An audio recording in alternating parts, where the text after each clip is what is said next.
दोस्तों कहते हैं सपने वो नहीं है जो आप नींद में देखें। सपने वो है जो आपको नींद ही नहीं आने दे। हेलो दोस्तों, आपका अपना channel study point by N K Yadav में आप लोग का तहे दिल से स्वागत है।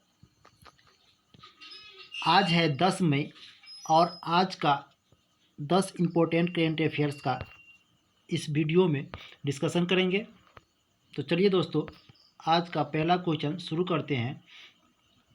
तो आज का हमारा पहला क्वेश्चन है कि मई 2020 में वैश्विक रेटिंग एजेंसी मूडीज ने चालू वित्त वर्ष 2021 के लिए भारत की जीडीपी विकास दर कितनी तक गिरा दी है। तो दोस्तों, मूडीज जो है भारत की विकास दर 2021 में जो है 0% तक गिरा के कर दिया है। और यह बहुत ही इम्पोर्टेंट क्वेश्चन बन जाता है। मूडीज जो है रेटिंग एजेंसी है दोस्तों, और यह जो है मूडीज जो भी रिपोर्ट जारी करता है उसका जो है महत्व ज़्यादा बढ़ जाता है। तो यह जो है भारत का जीडीपी कितना तक गिरा दिया है, तो 0 तक गिरा दिया है। दोस्तों, इसका पूर्व अनुमान जो है 2.6 था, और जो है कोरोना वायरस के प्रकोप के कारण अभी जो है देश की अर्थव्यवस्था बहुत ही ज़्यादा खराब हो गई है। तो इसके वजह से जो है मूडीज जो है यानी विकास दर जो है भारत की 2020-21 के लिए गिरा कर कितनी कर दिया है, 0 कर दिया है। इससे पहले कितना रखा हुआ था, तो 2.6 रखा हुआ था। लेकिन दोस्तों, एक पॉजिटिव बात यह भी है कि आने वाले वर्ष जो 21-22 होगा उसमें जो है यानी जीडीपी 6.6 तक उछाल मारेगा। यह अनुमान जो है रेटिंग मूडीज जो है बताया है। तो यह जो है एक पॉजिटिव है, भारत के लिए पॉजिटिव थिंक है। तो चलिए दोस्तों, अब जो है आगे कुछ एजेंसियां हैं जो जीडीपी निर्धारित करता है, उसको हम समझते हैं। तो दोस्तों, फीच जो है वह 2021 के लिए 0.8 अनुमान लगाया है। फीच कितना लगाया है, 0.8%। और वही जो है आईएमएफ के अनुसार 1.9% है। आईएमएफ जो है अपना अनुमान 1.9% जो है लगाया है। वही वर्ल्ड बैंक जो है दोस्तों 1.5 से 2.8 तक रहने का अनुमान जताया है। दोस्तों, मूडीज के बारे में जानते हैं। मूडीज का मुख्यालय जो है वह न्यूयॉर्क में है, और मूडीज की स्थापना जो है वह 1909 ईस्वी में हुई थी।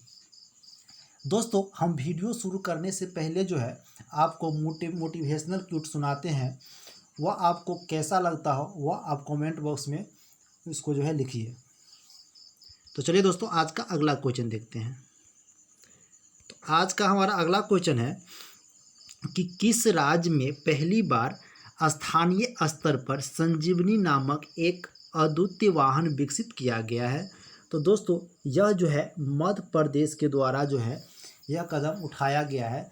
संजीवनी नामक एक अद्वितीय वाहन विकसित किया गया है, और इस वाहन के माध्यम से जो है कोविड-19 प्रभावित व्यक्ति को जो है इलाज में सहायता प्रदान किया जाएगा। यह मध्य प्रदेश के द्वारा यह कदम उठाया गया है। तो चलिए दोस्तों, मध्य प्रदेश के बारे में जानते हैं। मध्य प्रदेश का जो है मुख्यमंत्री अभी शिवराज सिंह चौहान है, और वहाँ का राज्यपाल दोस्तों लालजी टंडन है। तो इतना जो है आप मध्य प्रदेश से जानकारी रख सकते हैं। तो चलिए दोस्तों, आज का अगला क्वेश्चन देखते हैं। आज का हमारा अगला क्वेश्चन है, मई 2020 में वीडियो कॉन्फ्रेंसिंग के माध्यम से कैलाश मानसरोवर के लिए एक लिंक रोड का उद्घाटन किसने किया है। तो दोस्तों, यह जो है राजनाथ सिंह जो है इसकी घोषणा किया है। दोस्तों, राजनाथ सिंह अभी जो है कौन सा मंत्री मतलब राजनाथ सिंह के पास है, तो यह जो है रक्षा मंत्रालय जो है राजनाथ सिंह के पास है, और यही जो है कैलाश मानसरोवर के लिए जो है एक लिंक रोड का उद्घाटन करेगा। और दोस्तों, इसके माध्यम से जो है कैलाश मानसरोवर यात्रा करने वाले के लिए बहुत ही बड़ी खुशखबरी है, क्योंकि इसके माध्यम से जो पहले 3 हफ्ता लगता था जाने में टोटल, अब जो है उस यानी इस रोड के मतलब तैयार हो जाने के बाद वहाँ जो है 1 हफ्ता में ही पहुँचा जा सकता है। तो यह जो है बहुत ही बड़ी बहुत ही बड़ी खुशखबरी है भारत के लोगों के लिए। तो दोस्तों यह जो है कैलाश मानसरोवर के लिए जो रास्ता जो जाएगा, यह जो है कहाँ से कहाँ तक जाएगा, यह भी इम्पोर्टेंट क्वेश्चन बन जाता है। तो इसको देखिए दोस्तों, यह रोड जो है यानी घाटिया बग्गर से शुरू होता है और जो है लेपू लेक में ख़त्म होता है। दोस्तों यहाँ बहुत ही इम्पोर्टेंट क्वेश्चन बन जाता है। लेपू लेक के बारे में जो है एग्जाम में आपसे पूछा जा सकता है, क्योंकि लेपू लेक के बारे में पहले भी पूछा जाता था और जो अभी हाल ही में चर्चा में आ गया, तो इससे क्वेश्चन जो है बहुत आपको देखने को मिल सकता है। तो दोस्तों लेपू लेक दर्रा पूछता है कि किस राज्य में है, भारत के किस राज्य में लेपू लेक दर्रा है। तो दोस्तों यह जो है उत्तराखंड राज्य में जो है लेपू लेक दर्रा है। लेपू लेक, माना और नीति, यह 3 दर्रा जो है इम्पोर्टेंट है, जो आपको उत्तराखंड राज्य में है। लेपू लेक, माना और नीति जो है उत्तराखंड राज्य में है। तो इतना आप लोग जो है इसको याद रखिए, इम्पोर्टेंट क्वेश्चन बन जाता है। तो चलिए दोस्तों आज का अगला क्वेश्चन देखते हैं। और दोस्तों एक बात बता दें आप लोग को कि आप जो है अपने लिए रोज़ सुबह में जो है एक टारगेट फिक्स करिए। पहले आप छोटा सा टारगेट फिक्स करिए और उसको आप जो है अचीव करने में आप अपना पूरा दिन लगा दीजिए। आपका लाइफ जो है ऑटोमेटिक चेंज हो जाएगा।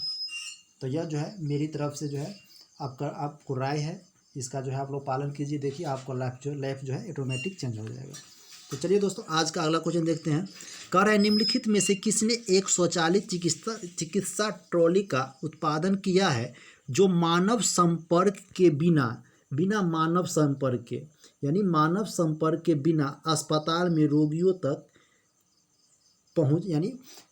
तक जो है पहुंच सकता है। तो दोस्तों इसका जो है शुरुआत जो है यानी चित्तरंजन लोकोमोटिव वर्क्स के द्वारा जो है यह कदम उठाया गया है। और इससे फ़ायदा यह होगा दोस्तों कि यह मानव के संपर्क में नहीं जाएगा और जो है इससे जो है वायरस का जो है चेन टूटेगा, इसका वायरस का चेन जो है आगे नहीं बढ़ेगा। इसका मेन मकसद जो है यही है। और इसीलिए जो है इसका जो है इस यानी स्वचालित चिकित्सा ट्रॉली का जो है उत्पादन कौन करेगा, तो चित्तरंजन लोकोमोटिव वर्क्स। और दोस्तों चित्तरंजन लोकोमोटिव वर्क्स जो है यह कहाँ है, तो यह जो है पश्चिम बंगाल राज्य में इस मतलब है। तो इसको आप लोग याद रखिए, ये कहाँ है, तो पश्चिम बंगाल राज्य में। दोस्तों पश्चिम बंगाल राज्य की इस क्वेश्चन में चर्चा हुआ है, तो पश्चिम बंगाल के राज्य के बारे में जानते हैं। तो पश्चिम बंगाल का जो है मुख्यमंत्री अभी जो है कौन है, तो ममता बनर्जी है। और वहाँ का जो है राज्यपाल दोस्तों जगदीप धनखड़ है। तो इतना जो है आप लोग पश्चिम बंगाल के बारे में जानकारी प्राप्त कर सकते हैं। तो चलिए दोस्तों एक क्वेश्चन पूछा जाता है दोस्तों पश्चिम बंगाल से कि सुंदरबन डेल्टा कहाँ है। तो दोस्तों सुंदरबन डेल्टा जो है पश्चिम बंगाल में है। इंपॉर्टेंट क्वेश्चन है, इसको याद रखिए आप लोग। आज का हमारा नेक्स्ट क्वेश्चन है कि मई 2020 में दिल्ली में कोविड-19 स्थिति से संजीवनी ऐप और 2 आयुष आधारित अध्ययनों का शुभारंभ किसने किया है। तो दोस्तों यह जो है यानी डॉक्टर हर्षवर्धन, स्वास्थ्य मंत्री जो है डॉक्टर हर्षवर्धन जो है इसकी घोषणा किया है। संजीवनी ऐप और 2 आयुष आधारित अध्ययनों का जो है शुभारंभ किसने किया है, तो यह यानी डॉक्टर हर्षवर्धन के द्वारा यह कदम जो है उठाया गया है। दोस्तों पीछे हम पढ़े हुए थे संजीवनी के बारे में, तो वह जो है संजीवनी वाहन था, लेकिन यह जो है क्या है, संजीवनी ऐप है। तो इसमें आप लोग कंफ्यूज मत नहीं होइएगा। तो चलिए दोस्तों आज का हमारा अगला क्वेश्चन है निम्नलिखित में से किसने एंटरटेनमेंट लॉ बुक 2020 नामक एक रिपोर्ट जारी किया है। तो दोस्तों यह जो है यानी foundation of Indian chamber of commerce and industries एवं सिरिल अमरचंद्र मंगलदास यानी यह इस दोनों के द्वारा जो है एंटरटेनमेंट लॉ बुक 2020 लॉन्च किया गया है। तो इसको आप लोग याद रखिए, इंपॉर्टेंट क्वेश्चन बन जाता है। आज का हमारा नेक्स्ट क्वेश्चन है कि देश के विभिन्न हिस्सों से लॉकडाउन के बाद लौट रहे राज्य के प्रवासी श्रमिकों के लिए किस राज्य ने प्रवासी राहत मित्र ऐप लॉन्च किया है। तो दोस्तों प्रवासी राहत मित्र ऐप जो है यह उत्तर प्रदेश सरकार के द्वारा यानी योगी आदित्यनाथ के द्वारा किया गया है।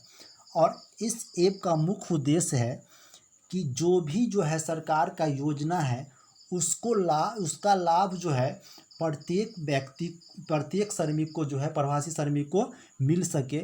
इसका मुख्य उद्देश्य यही है कि मतलब सभी व्यक्ति को वहाँ का जो भी प्रवासी श्रमिक है उसको जो है यानी इस योजना का लाभ मतलब मिल सके। इसीलिए जो है प्रवासी राहत मित्र ऐप की शुरुआत किया है। तो दोस्तों आपसे पूछा जा सकता है कि प्रवासी राहत ऐप की शुरुआत जो है किस सरकार के द्वारा किया गया, तो उत्तर प्रदेश सरकार के द्वारा किया गया है। तो दोस्तों उत्तर प्रदेश के बारे में जानते हैं।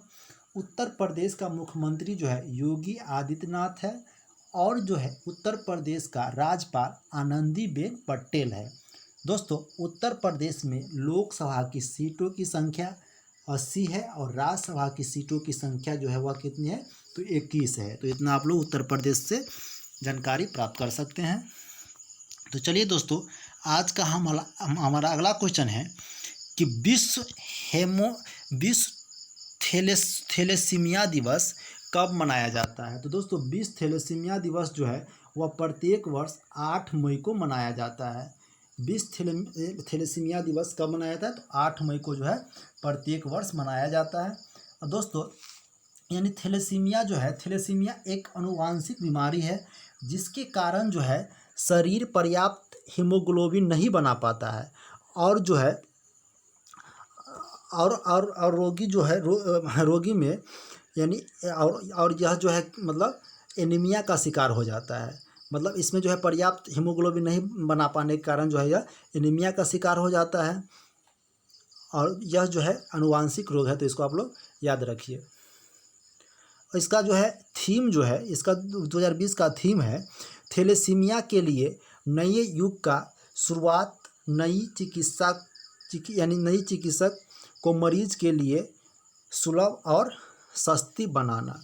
तो इसका मेन थीम यही है जो है 2020 का। दोस्तों कल जो है हम कुछ इम्पोर्टेंट डे के बारे में डिस्कशन किए हुए थे, तो चलिए आज भी जो है जो भी मई का इम्पोर्टेंट डे है इसका डिस्कशन कर लेते हैं। तो दोस्तों 1 मई को जो है लेबर यानी श्रमिक दिवस या मजदूर दिवस के रूप में मनाया गया और 1 मई को जो है 1 मई को ही गुजरात और महाराष्ट्र के स्थापना दिवस के रूप में मनाया गया। दोस्तों 2 मई को जो है यानी विश्व ट्यूमा दिवस के रूप में मनाया गया। दोस्तों 3 मई को जो है अंतर्राष्ट्रीय प्रेस दिवस के रूप में मनाया गया। और दोस्तों 8 मई जो है विश्व थैलेसीमिया दिवस के अलावा जो है कल भी आपको बताए हुए थे कि रेड क्रॉस दिवस जो है 8 मई को मनाया गया। तो दोस्तों इसी तरह से आप जो है सीक्वेंस में याद रखिए, तो इससे क्या होगा आपको ज़्यादा फायदा होगा। आप वीडियो को पॉज कीजिए और जो है सीक्वेंस बाय जो है अपने माइंड में उसको जो है मतलब एक बार रिवीजन कर लीजिए, तो इससे आपको लंबा समय तक याद रहेगा, आपको एग्जाम में क्वेश्चन गलती नहीं होगा। तो चलिए दोस्तों आज का हम अगला क्वेश्चन देखते हैं। तो आज का हमारा अगला क्वेश्चन है कि किस अंतर्राष्ट्रीय संगठन ने यानी लास्ट एट होम रिपोर्ट प्रकाशित की है। तो दोस्तों इम्पोर्टेंट क्वेश्चन बन जाता है। लास्ट एट होम रिपोर्ट जो है वह यानी यूनिसेफ के द्वारा जो है यह रिपोर्ट जारी किया गया है। लास्ट एट होम रिपोर्ट जो है यूनिसेफ के द्वारा जारी किया गया है। दोस्तों इस लास्ट एट होम का मतलब यह हुआ कि यूनिसेफ जो है यह बच्चे से संबंधित शिक्षा से संबंधित कार्य करता है। तो लास्ट एट होम जो है रिपोर्ट प्रकाशित करने का मतलब इसका यह है, इसका मुख्य उद्देश्य यह है कि जो भी बच्चा मान लीजिए कोई आपातकाल स्थिति आया, मान लीजिए कोई जो है आपातबंध आ गया, मान लीजिए कोई भी आपातकालीन स्थिति आ गया, उस समय जो है आपदा प्रबंधन आया, जैसे भूकंप आ गया या बाढ़ आ गया, उसमें जो भी बच्चा जो है अपने घर से बेघर हो जाते हैं, वैसे स्थिति में जो है यूनिसेफ जो है उस बच्चा को जो है अपने घर जो है पहुंचाने का कार्य करेंगे इस योजना के यानी लास्ट एट होम के माध्यम से। तो इसका मुख्य उद्देश्य जो है यही है कि जो भी बच्चा जो है मतलब खो गया है या मतलब बेघर हो गया है उसको जो है वह घर पहुंचाने का में मदद करेंगे। तो इसका मेन उद्देश्य यही है। तो दोस्तों यूनिसेफ की स्थापना जो है 11 दिसंबर 1946 ईस्वी को हुआ था और यानी यूनिसेफ का मुख्यालय जो है न्यूयॉर्क है। तो इतना आप लोग यूनिसेफ से जानकारी प्राप्त कर सकते हैं। तो दोस्तों चलिए आज का हमारा नेक्स्ट क्वेश्चन है कि किस देश ने एक नई पीढ़ी के अंतरिक्ष यान को ले जा रहे अपने सबसे बड़े वाहक रॉकेट लॉन्च मार्च 5B का सफलतापूर्वक प्रक्षेपण किया है। तो दोस्तों यह जो है चीन के द्वारा किया गया है। यह कदम जो है चीन के द्वारा उठाया गया है, यानी रॉकेट जो है 5 यानी रॉकेट लॉन्च मार्च 5B का सफलतापूर्वक प्रक्षेपण कौन किया है? तो चीन के द्वारा यह कदम उठाया गया है। तो चलिए दोस्तों आज का हमारा करंट अफेयर्स ख़त्म हो गया। और जो है आपसे 2 क्वेश्चन जो है होमवर्क में आपको मिलता है। पहला जो है करंट से रिलेटिव होता है और दूसरा जो है जीके जीएस से रिलेटिव होता है। तो हमारा और इसका आंसर आप लोग को कमेंट बॉक्स में देना होता है। तो चलिए दोस्तों आज का हमारा पहला जो है होमवर्क का क्वेश्चन है कि मई 2020 में संसद की लोक लेखा समिति यानी पीएससी के अध्यक्ष के रूप में किसे नियुक्त किया गया है? तो दोस्तों इसका आंसर आप लोग कमेंट बॉक्स में ज़रूर दीजिए। और मतलब जीएस का क्वेश्चन है कि चाणक्य द्वारा लिखी गई पुस्तक अर्थशास्त्र का संबंध किससे है? तो इसका क्वेश्चन आप लोग भी आंसर कमेंट बॉक्स में रिप्लाई ज़रूर कीजिएगा। दोस्तों हम उम्मीद करते हैं कि आपको जो है वीडियो पसंद आया होगा और आपको सभी क्वेश्चन समझ में आया होगा, क्योंकि दोस्तों हम वही क्वेश्चन उठाते हैं जो एग्ज़ाम में मतलब आपको आने की ज़्यादा से ज़्यादा संभावना होता है, क्योंकि मेरा मोटिव वही रहता है दोस्तों, क्योंकि बहुत मेहनत के बाद जो है क्वेश्चन को चुन पाते हैं। इतना मेहनत मतलब बहुत ज़्यादा ही मेहनत करना पड़ता है, उसके बाद जो है क्वेश्चन का सिलेक्शन कर पाते हैं कि 10 जो भी हम क्वेश्चन दें वो इम्पोर्टेंट हो आपको आपके एग्ज़ाम के माध्यम से, और आपको जो है अच्छा से अच्छा मतलब सिलेक्शन आपको दिला सके। आप अपने लक्ष्य की ओर हमेशा उन्मुख रहिए, लगे रहिए। थैंक यू दोस्तों, धन्यवाद।